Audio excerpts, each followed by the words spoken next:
So, ya, puji Tuhan kita ada di minggu 26 Juli 2020. Dan kita bersyukur kita masih punya kesempatan untuk bisa beribadah bersama-sama.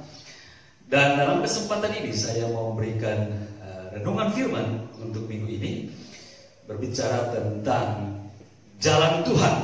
Ya, berbicara tentang jalan Tuhan.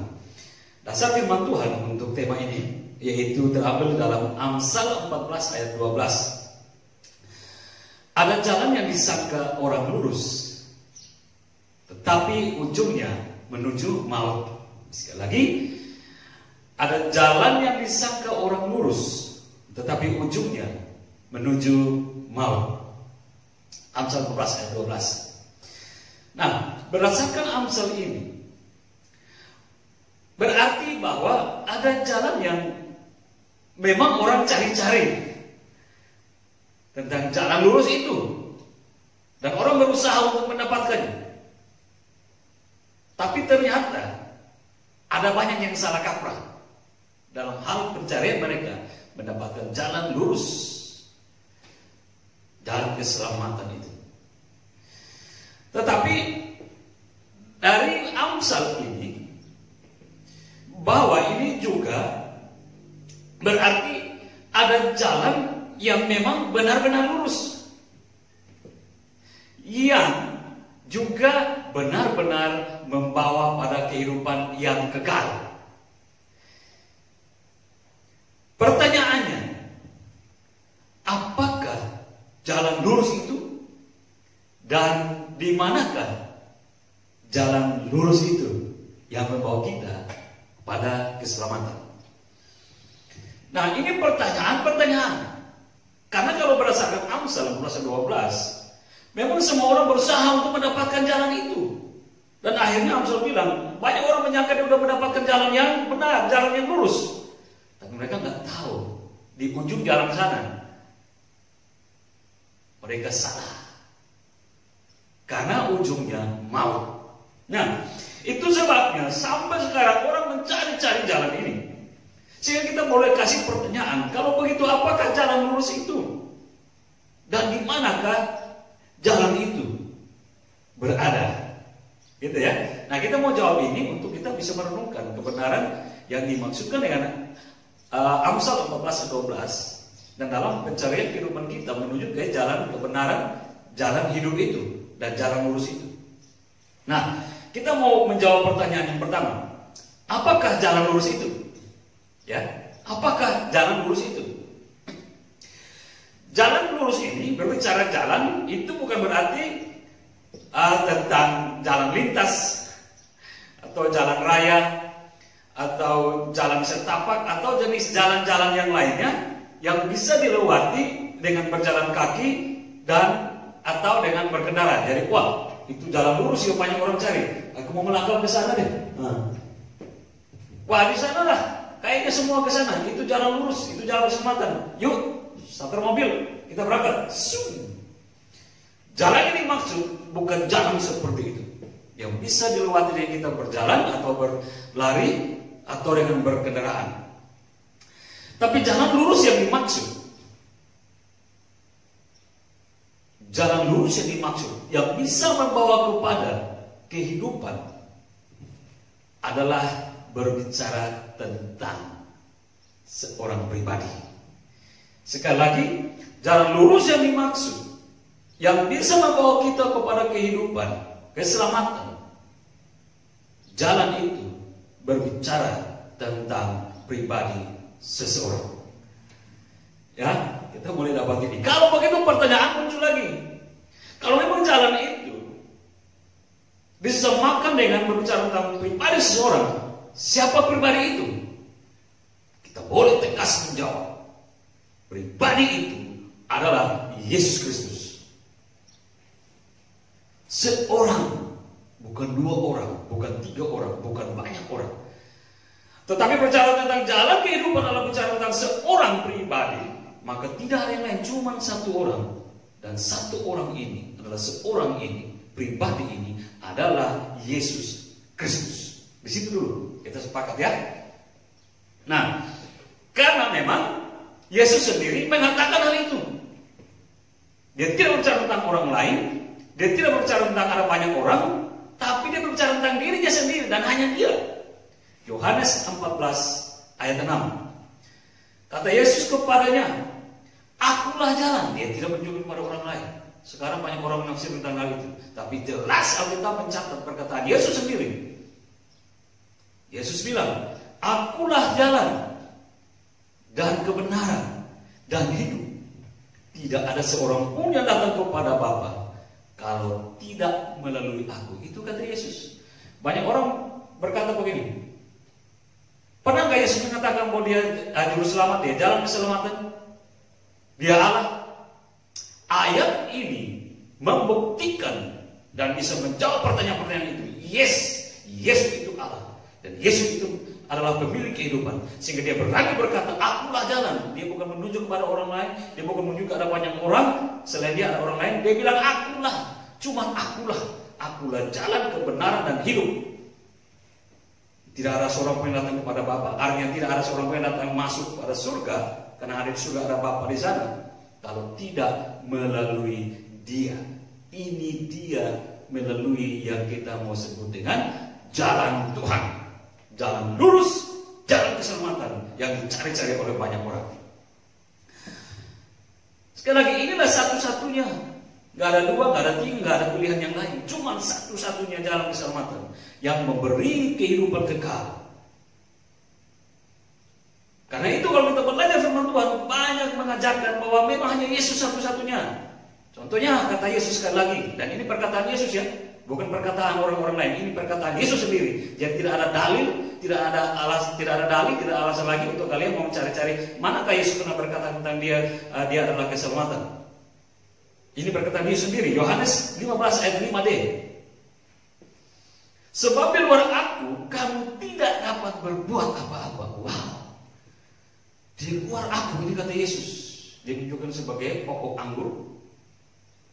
Dan semua yang sebagai ranting-rantingnya yang melekat kepada dia akan memperoleh hidup dan berbuah-buah. Tetapi dia bilang, kalau di luar aku, usaha bagaimanapun kamu tidak dapat berbuat apa-apa. Artinya di sini apa? Tidak dapat berbuat apa-apa, tidak dapat berbuat apapun yang kamu lakukan mendapatkan keselamatan itu. Karena itu sudah dibilang yang kedua lagi. Tadi bilang, "Akulah jalan kebenaran hidup." Sekarang bilang, "Akulah pokok anggur." Dan tidak ada seorang pun yang bisa berbuat apa-apa jika terlepas dari dia, di luar dia. Berarti hanya di dalam dia, di dalam Yesus, jalan Tuhan, jalan lurus, jalan keselamatan itu, baru kita bisa mendapatkan kehidupan. Gak bisa kita berbuat apa-apa. Ini kata Yesus loh. Jangan cari alasan lagi ya, bahwa Yesus tidak pernah mengatakan bahwa dia adalah juru selamat, dia adalah kehidupan itu. Tapi apakah, pertanyaannya, tapi apakah semuanya mau menerima kebenaran tersebut? Nanti dulu. Jawabnya tidak. Meski Yesus sudah berkata berulang-ulang kali, orang masih punya cari-cari alasan. Kapan Yesus mengatakan itu? Baca dalam Alkitab. Selidiki baik-baik, renungkan baik-baik, dan minta hikmat dari Tuhan. Dan Tuhan mengasihkan engkau roh iluminasi untuk memahami perkataan-perkataan Tuhan. Apakah semua mau menerima kebenaran yang sudah Yesus katakan itu? Tidak. Masih terlalu banyak orang tidak mau menerima. Buktinya apa? Mereka masih mau menolak. Dan ini bukan satu dua orang, tapi banyak orang dalam jumlah jiwa yang begitu banyak menolak kebenaran Kristus Yesus sebagai jalan Tuhan, jalan lurus itu. Dan akhirnya apa? Karena mereka merasa mereka bisa mendapatkan jalan keselamatan itu, jalan lurus itu dengan caranya sendiri. Dan mereka lupa. Amsal bilang, itu tadi. Mereka kira mereka bisa mendapatkan sendiri di luar Yesus. Tapi Amsal bilang, hati-hati. Di luar Yesus ujungnya adalah maut. Ada jalan yang disangka orang lurus, tapi ujungnya maut. Ini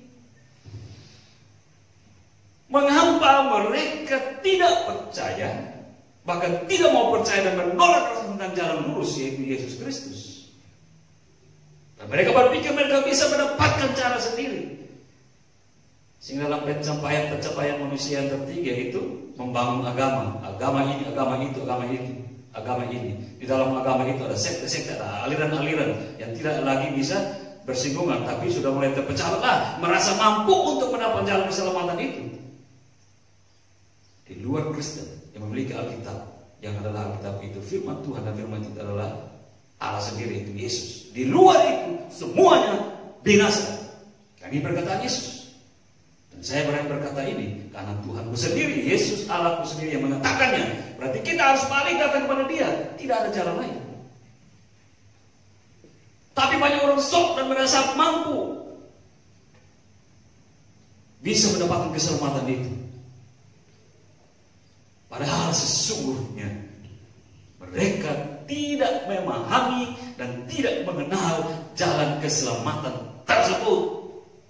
Sehingga mulai cari-cari alasan, bangun-bangun pengajaran, bangun-bangun sekte, bangun aliran. Mereka nggak tahu di dalam Kristuslah keselamatan itu. Contohnya begini, tentang pemahaman seperti ini. Seorang anak dan bapaknya, jadi ini cerita umur ya, tapi coba ambil sebagai ilustrasi. Ada seorang anak dan bapaknya adalah seorang haji. Lalu bapak haji ini biasa pakaiannya, pakaian kebesarannya berbaju koko dan kelupuk, topi kelupuk, topi haji warna putih. Itu menjadi pakaian asli bapak haji ini. Anaknya bernama Eko.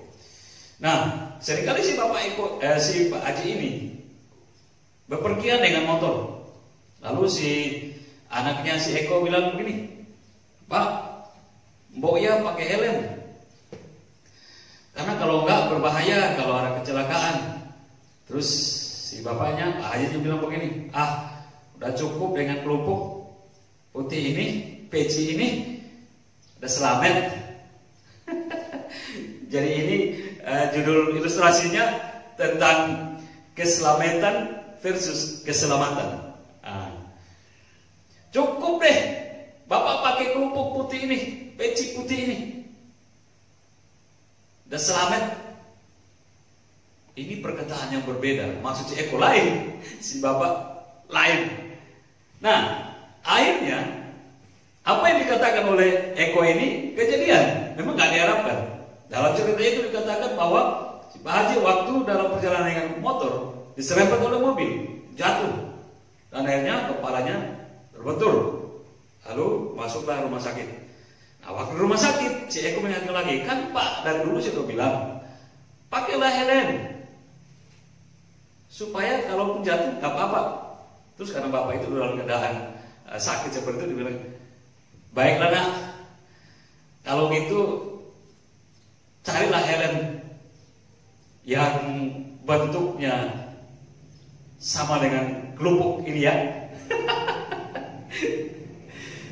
Supaya tetap selamat. Si bapak memaksudkan selamat yang diartikan ini adalah selamat yang berbicara tentang yang di atas. Tapi si anak yang dimaksudkan ini, yang Eko yang maksudkan ini ya selamat biasa ini, artinya selamat tidak tidak fatal, kalau kecelakaan tidak cedera, itu maksudnya selamat di sini. Nah, saya mau angkat di sini tentang dua hal ini, ilustrasi ini. Ini pemahaman yang berbeda.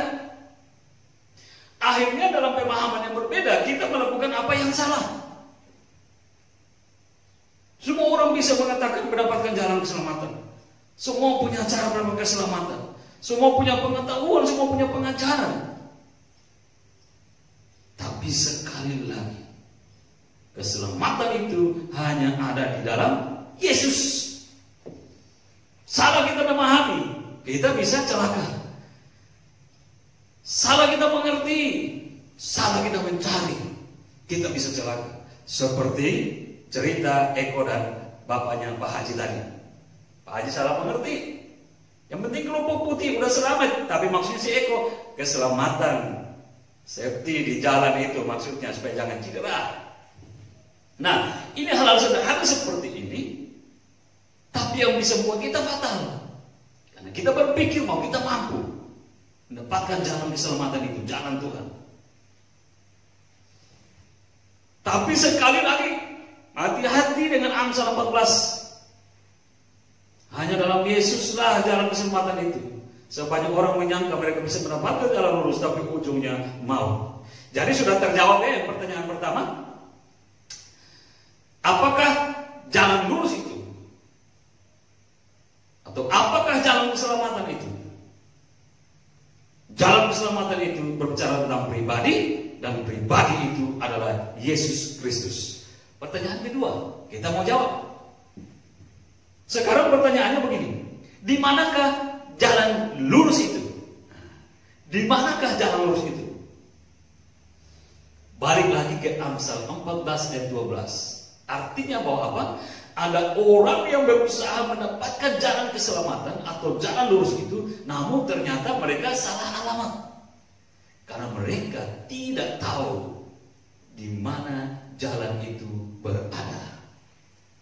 Itu tadi saya bilang, jalan ini bukanlah jalan pintas, jalan raya atau jalan setapak sehingga wow di sana ada keselamatan, yuk lari-lari, yuk starter mobil atau motor kita cepat-cepat ke sana supaya jangan telat, gitu kan? Bukan jalan itu yang dimaksud. Tapi ini jalan yang luar biasa yang sudah kita kenal, yaitu dalam pribadi Yesus Kristus. Tapi pertanyaannya, di manakah kita bisa mendapatkan? Di manakah jalan lurus itu? Di mana kita bisa menjawab ini? Jalan itu ada di dalam iman. Nah, ini jawabannya. Di manakah jalan lurus itu? Jawabnya di dalam iman. Imannya mana? Yaitu iman kepada Anak Allah. Dialah Yesus Kristus. Jadi dua pertanyaan terjawab. Satu, apakah jalan lurus itu, jalan keselamatan itu? Jawabnya, ini berbicara tentang pribadi, jalan itu dan pribadi itu adalah Yesus. Pertanyaan kedua, di manakah jalan lurus itu kita bisa dapatkan? Jawabnya, di dalam iman kepada Dia, Yesus Kristus, Anak Allah. Lukas 9 ayat 35. Di situ dikatakan bahwa apa? Maka terdengarlah suara dari dalam awan itu yang berkata, inilah anakku yang kupilih, dengarkanlah dia. Sekali lagi, Lukas 9 ayat 35. Maka terdengarlah suara dari dalam awan itu yang berkata, inilah anakku yang kupilih, dengarkanlah dia. Konteksnya di sini berbicara bahwa apa? Suatu kali Yesus membawa 3 orang muridnya, Petrus, Yohanes, dan Yakobus. 3 orang ini dibawa Yesus ke suatu bukit, dan di situ mereka berdoa. Yesus sendiri berjalan lebih sedikit jauh dari 3 muridnya, dan 3 muridnya ini agak tertidur di sana. Lalu Yesus berdoa. Waktu Yesus berdoa, dalam catatan Lukas ini, tiba-tiba turunlah awan kemuliaan Allah turun. Lalu nampaklah 2 orang di situ. Satu Musa, satu Elia. Dan terbangunlah Petrus. Waktu Petrus melihat, oh ini suatu penglihatan yang luar biasa. Ini kejadian yang tidak pernah terjadi, ini suatu kemuliaan. Saya kira ini Roh Kudus yang memampukan Petrus untuk melihat ini. Kan tidak semua orang bisa melihat ini. Dan pasti Roh Kudus memampukan untuk melihat. Dan Roh Kudus memampukan yang mengenal siapa 2 orang itu. Akhirnya Petrus tahu bahwa itu Musa dan itu Elia. Lalu kemudian turunlah suara. Bapa surgawi mengatakan yang penuh dengan keagungan itu kepada Petrus, Yohanes, dan Yakobus. Inilah anakku yang kupilih, dengarkanlah dia. Kata dengarkanlah dia, ini berbicara kepada iman. Percayalah dia, imanilah dia. Karena bagaimana kita bisa mendengarkan dia kalau kita tidak mau percaya, kita tidak mau mengimani.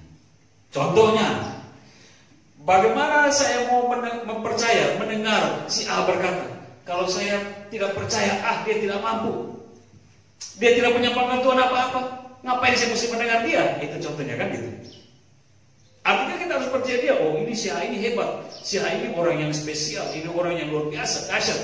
Wah dia omong A aja kita langsung percaya. Kenapa? Kita sudah percaya kepada dia.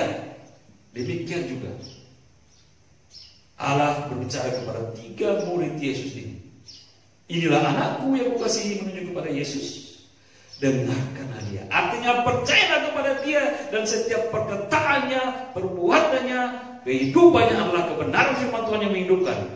Dengarkanlah dia, artinya percayalah dia, imanilah dia. Nah, terjawablah, di manakah jalan lurus itu? Di dalam iman. Pada siapa? Iman kepada anak Allah. Dan Allah sendiri mengatakan, dengarkanlah dia, artinya percayalah Yesus untuk keselamatanmu. Nah, ini hal yang kita bisa menjawab dalam kehidupan kita untuk makin menguatkan iman kita dan tahu di mana posisi kita berada. Nah, selanjutnya bahwa itu perkataan tadi adalah rahasia kebenaran rohani sesungguhnya. Kenapa? Karena perkataan itu hanya bisa diterima dengan iman. Kalau nggak iman, ya mungkin makanya masih banyak orang yang belum percaya karena nggak mengimani, nggak mau percaya, sehingga masih banyak orang melakukan ritual-ritual dengan cara mereka. Tapi kita yang dalam Yesus, yakinlah imanmu telah berada pada kebenaran. Nah, mengapa? Sebab imanlah yang memampukan kita mengenal Dia dengan benar, yang dimana Yesus juga sudah mengajarkan kepada kita untuk melakukan kehendak Bapa. Jadi iman yang memampukan kita mengenal dengan benar untuk mampu melakukan kehendak Bapa. Itu maksudnya. Sebab kalau kita mengatakan bahwa kita beriman, tapi kita tidak melakukan kehendak Tuhan, maka kita sama dengan orang fasik. Kok sama dengan orang fasik? Emang siapa sih orang fasik itu? Beberapa minggu kemarin saya pernah bahas tentang ini. Orang fasik itu artinya apa? Ciri-ciri ada 2. Salah satunya yaitu tahu Tuhan tapi tidak melakukan firman Tuhan. Makanya perkataan keras Yesus kepada kita bukan orang-orang yang berseru-seru Tuhan, Tuhan, Tuhan, ya akan masuk surga, kesimpulan begitu ya. Tetapi siapa yang akan masuk surga? Siapa yang akan hidup? Mereka yang melakukan kehendak Bapakku. Ini dimaksud. Hanya imanlah yang membuat kita mengenal Dia dengan benar, mengenal suaranya, mengenal perintahnya, dan mengenal apa maunya. Baru kita dengan iman, dorongan iman itu juga memiliki kemampuan untuk melakukan apa yang Tuhan kehendaki. Pertanyaannya lagi, apakah kehendak Tuhan itu? Kehendak Tuhan itu adalah 1, takutlah akan Tuhan, bukan yang lain. Ini kehendak Bapa. Kehendak Tuhan yaitu pertama, takutlah akan Tuhan, bukan yang lain. 1 Samuel 12 ayat 23-24. Di situ dikatakan, aku akan mengajarkan kepadamu jalan yang baik dan lurus.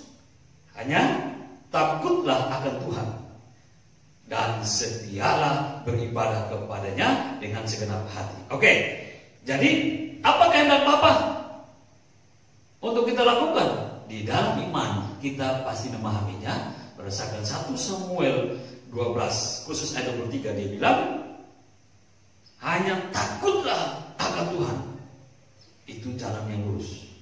Aku akan mengajar kepadamu jalan yang baik dan lurus. Hanya takutlah akan Tuhan. Jadi pertama, iman yang ada pada kita mengajar kepada kita supaya takut hanya kepada Tuhan, bukan yang lain. Yang lain itu siapa? Kan gitu ya. Yang lain itu siapa? Matius 10 ayat 8 menjelaskan. Dan janganlah kamu takut kepada mereka yang dapat membunuh tubuh, tetapi yang tidak berkuasa membunuh jiwa. Takutlah terutama kepada Dia yang berkuasa membinasakan baik jiwa maupun tubuh di dalam neraka. Hati-hati.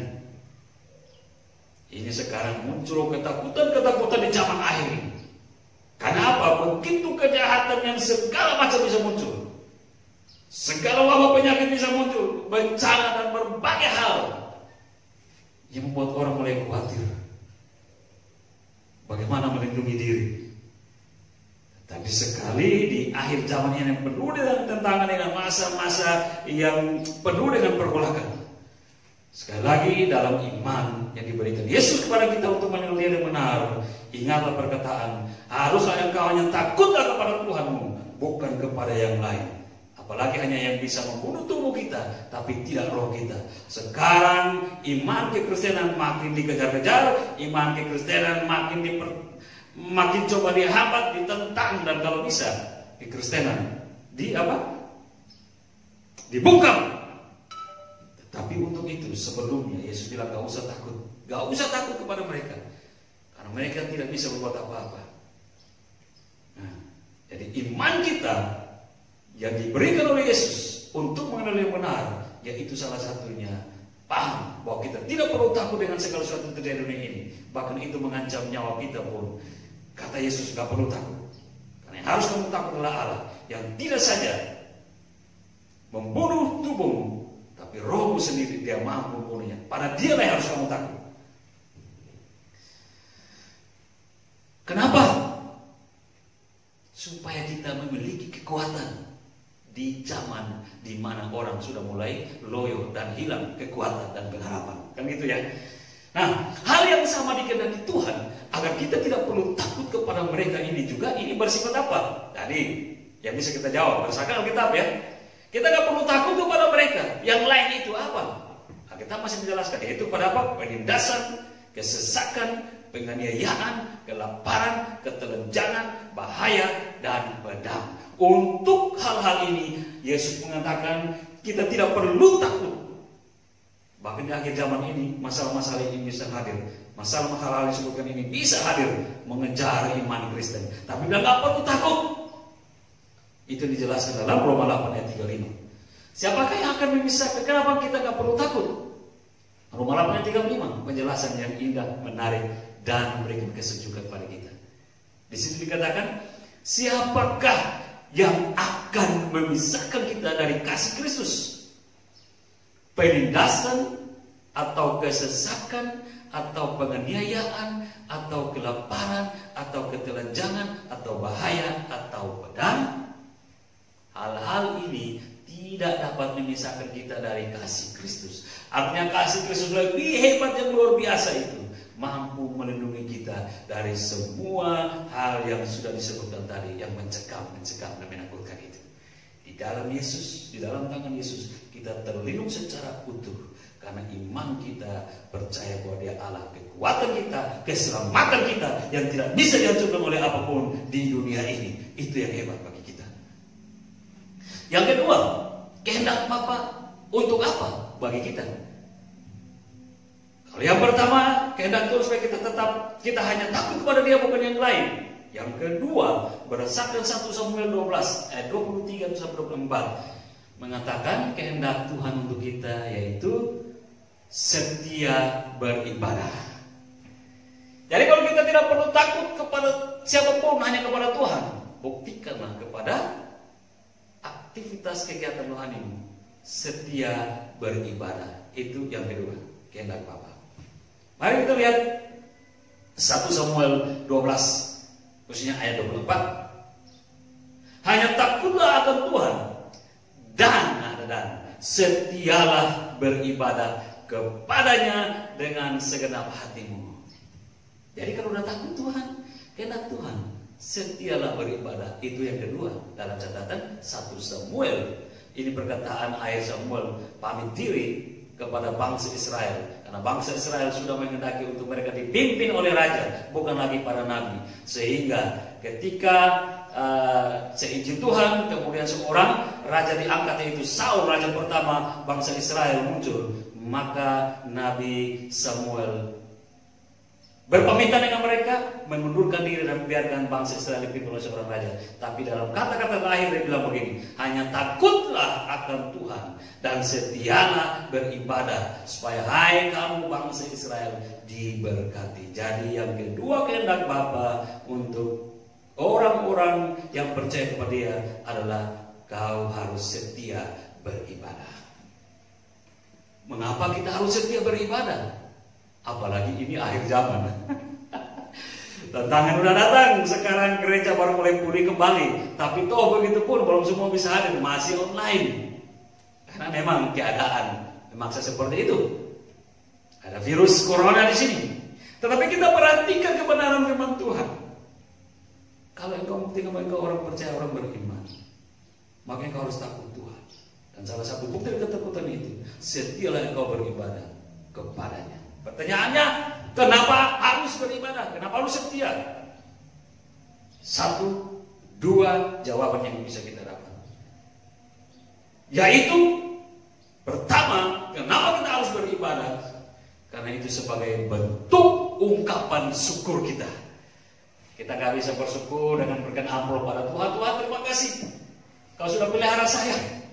Kau sudah memberkati saya. Ini amplop sedikit ya Tuhan. Biasa kalau kita kasih orang ini amplop nih Pak, Bu, Dek. Jangan lihat amplopnya, tapi isinya. Lama-lama kita bilang, Tuhan ini karena kau sudah terlalu baik dengan saya. Tuhan ini amplop saya. Tuhan jangan lihat amplopnya, jangan lihat kulitnya, lihat isinya. Terus Tuhan bilang, emang isinya ngaruh buat aku, kata Tuhan. Gak ada yang berpengaruh bersifat materi dalam dunia ini, tapi dirimu lah yang Tuhan harapkan. Dan bagaimana kita bisa dekat dengan Tuhan? Salah satunya bahwa diri kita melalui ibadah. Itu yang Tuhan mau. Itu kehendak Bapa. Dan itu bentuk ungkapan syukur kita karena kita sudah mendapatkan segala kasih karunia dari Tuhan. Dengan beribadah, kita menunjukkan rasa syukur kita sebagai manusia yang benar. Nah ini garis merah itu ya, garis bawah itu. Dengan kita beribadah, kita menunjukkan rasa syukur kepada Tuhan sebagai orang yang manusia yang benar. Kenapa yang benar? Karena kita tahu mengucap syukur kepada Allah yang sudah begitu berbaik kepada kita. Tapi kalau kita tidak bersyukur kepada Dia, tidak mau beribadah, itu orang yang tidak benar. Cuma 2 ya. Orang yang benar mampu mengucap syukur dengan melaksanakan ibadah kepada Tuhan. Tapi orang yang tidak benar, dia akan malas beribadah karena dia tidak tahu kasih karunia yang sudah dinikmati sepanjang hidupnya dari Tuhan. Jadi kalau kita beribadah, itu kita membuktikan rasa syukur kita kepada Allah kita yang sudah berbaik hati kepada kita. Telah melakukan segala sesuatu yang baik untuk kita nikmati. Ya, 1 Samuel 12 ayat 24. Hanya takut, ini saya baca keseluruhannya. Hanya takutlah akan Tuhan dan setialah beribadah kepadanya dengan segenap hatimu, sebab ketahuilah, ini dia, kenapa kita beribadah? Karena kita mengucap syukur. Mengucap syukur atas apa? Samuel 24, 1 Samuel 12 ayat 24 dia bilang, sebab ketahuilah betapa besarnya. Samuel gak bisa bilang, gak bisa hitung kebesaran itu, kasih itu. Betapa, kata betapa ini sudah gak bisa hitung lagi besarnya, kan gitu. Betapa besarnya hal-hal yang dilakukannya di antara kamu. 1 Samuel 12:24. Alasan kita, dan itu merupakan kehendak Tuhan supaya kita beribadah. Mengapa? Karena kita mengucap syukur. Atas apa? Atas segala kasih karunia yang besar, hal-hal hebat yang Tuhan sudah kerjakan di dalam diri kita. Hanya ini yang bisa mampu kita lakukan. Tidak ada hal lain yang bisa kita sogok pada Tuhan. Beri tanda terima kasih. Hanya kita setia beribadah. Itu yang pertama. Yang kedua, mengapa kita harus beribadah? Karena yang kedua, itu berguna untuk kehidupan jasmani dan rohani. Atau boleh katakan untuk kehidupan, berguna untuk kehidupan yang saat ini dan yang akan datang. Saya bilang jasmani dan rohani. 1 Timotius 4 ayat 8. Tetapi ibadah itu berguna dalam segala hal, karena mengandung janji, baik untuk hidup ini maupun untuk hidup yang akan datang. Jelas ya? Ini perkataan firman Tuhan.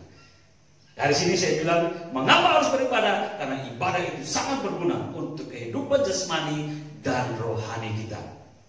Jasmaninya seperti apa?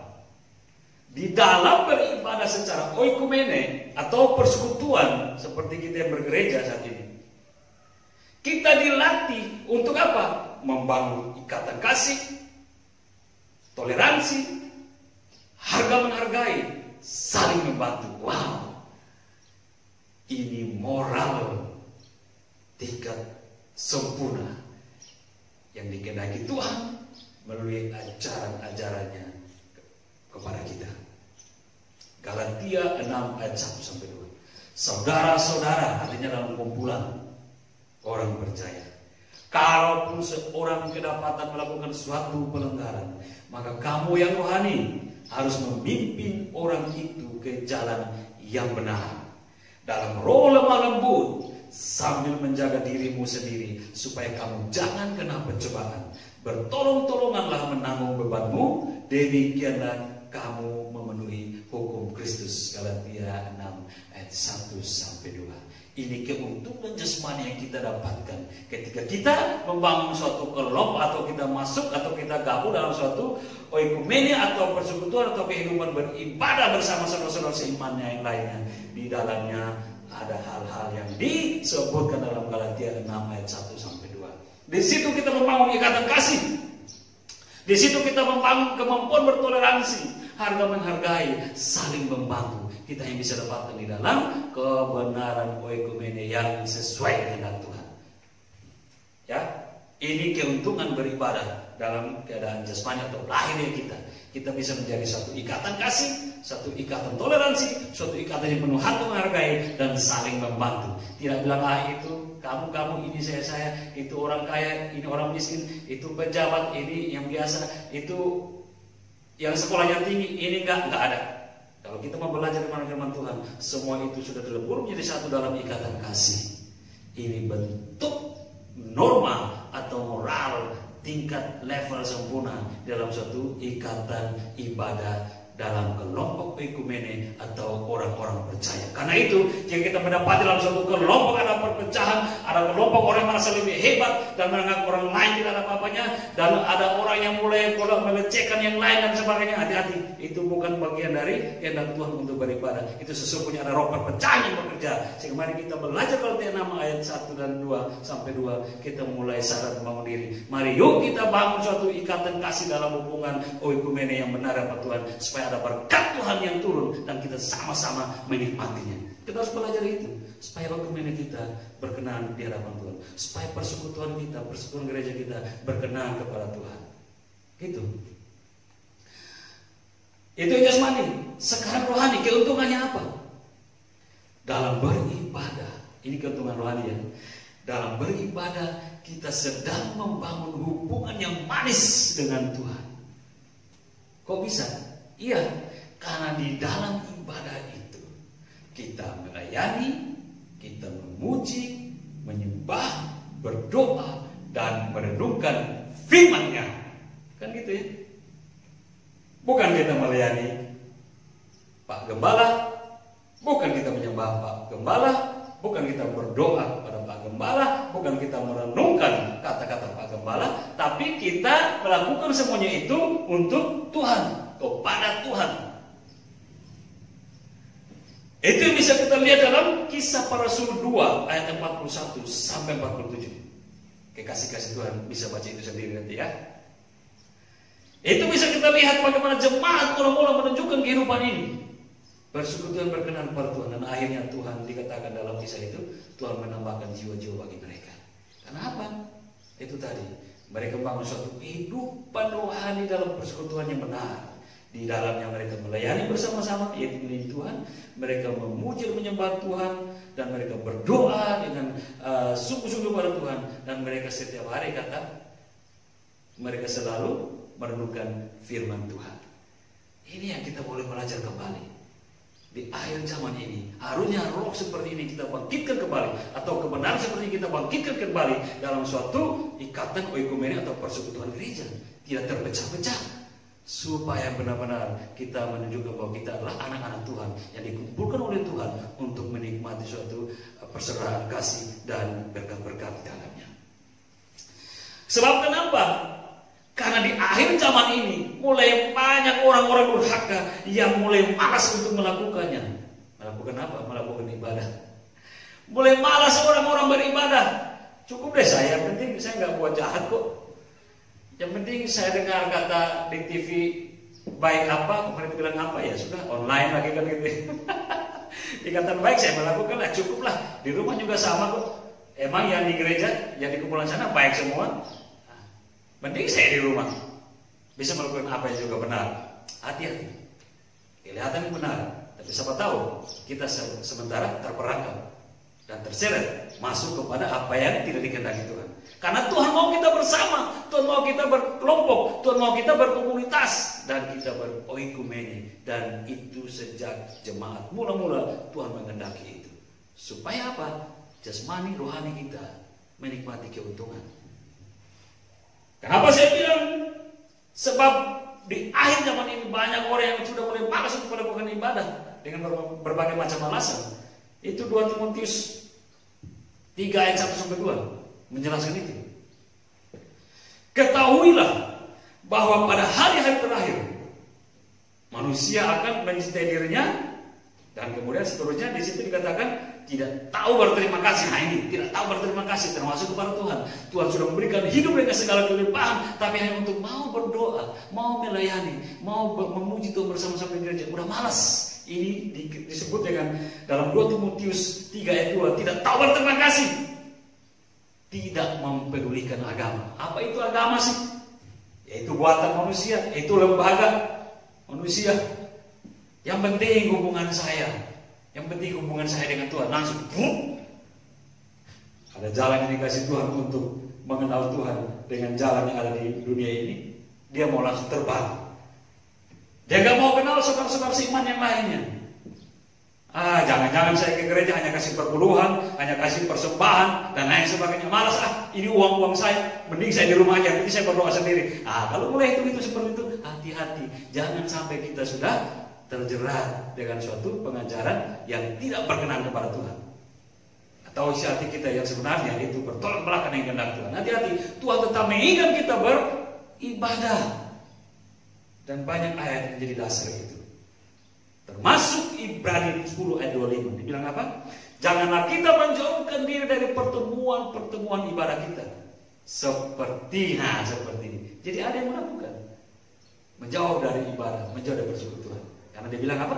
Seperti dibiasakan oleh beberapa orang. Nah itu ada juga melakukan ini. Orang-orang durhaka, kata Alkitab.